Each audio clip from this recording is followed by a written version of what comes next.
कहानी का शीर्षक परिवर्तन। तालियों की गड़गड़ाहट से पूरा हॉल गूंज रहा था।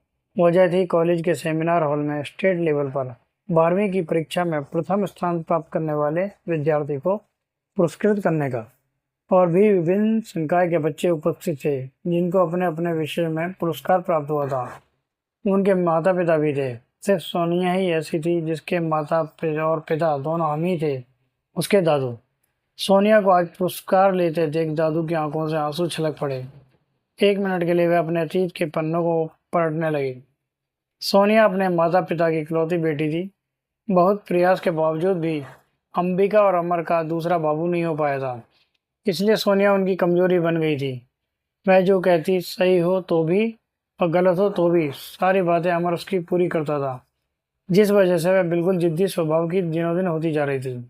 उसका पढ़ाई में तो बिल्कुल ही मन नहीं लगता था।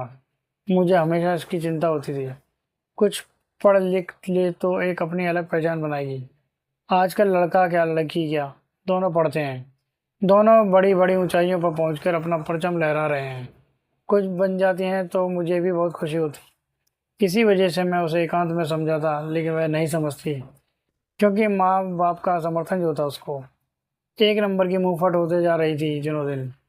समय का चक्र सबसे बड़ा होता है और कब किसके व्यवहार में कैसा परिवर्तन ला दे, कैसे किसी को इतना बदल दे, सब ऊपर वाले की कृपा है। लेकिन सोनिया को बदलने का जो तरीका था ईश्वर का, वह बड़ा ही दुखद था। उन्होंने इस विशाल महामारी कोरोना में मेरे बेटे और बहू अंबिका और अमर एक एक कर दोनों को ऊपर बुला लिया। लाख कोशिशों के बावजूद भी हम उन्हें नहीं बचा पाए। जाते जाते अमर ने सोनिया की जिम्मेदारी मेरे ऊपर पूरे विश्वास के साथ छोड़ दी।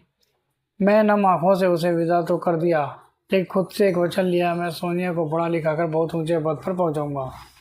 मेरे और भी 2 बेटे बहू थे, उनके भी बच्चे थे, लेकिन उन लोगों ने कभी भी सोनिया के माता पिता के चले जाने के बाद भी सोनिया से प्यार नहीं जताया।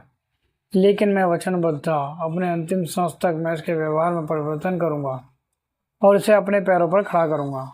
अपने माता पिता के गुजर जाने के बाद जब उसे इतना लाड़ प्यार नहीं मिला, धीरे धीरे वह खुद बदलने लगी। उसके व्यवहार में आए इस परिवर्तन से मैं मन ही मन बहुत खुश होता था।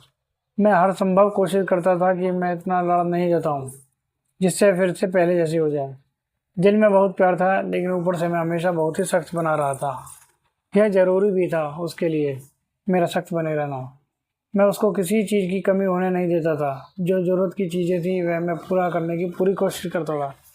वह भी दिनों दिन बहुत खुश होने रहने लगी और अपने व्यवहार में पूरा परिवर्तन ले आई। थोड़ा बहुत अब घर के कामों में भी हाथ बटाने लगी थी। मैं उसको देख देख कर बहुत खुश होता था। चलो, ईश्वर की कृपा से मेरी पोती सोनिया बदल रही है। मैट्रिक परीक्षा में भी वह बहुत ही अच्छे नंबर से पास हुई थी और आज उसको देखकर मेरे बेटे और बहू दोनों बहुत खुश हो रहे होंगे। हो भी क्यों नहीं, सोनिया के व्यवहार में परिवर्तन की वजह से ही तो आज उसे ये पुरस्कार मिल रहा था। तभी प्रधानाचार्य जी ने सोनिया के पेरेंट्स के रूप में मुझे बुलाया। इस आवाज़ के साथ मेरा ध्यान टूटा। मैं भी अतीत से वापस आकर खुद को गौरवान्वित महसूस कर रहा था। उन्होंने कहा कि आपकी बिटिया बहुत ऊंचाइयों पर जाएगी।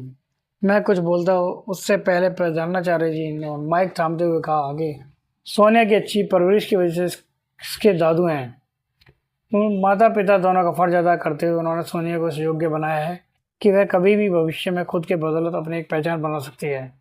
सोनिया के लिए एक बार और तालियां हो जाएं।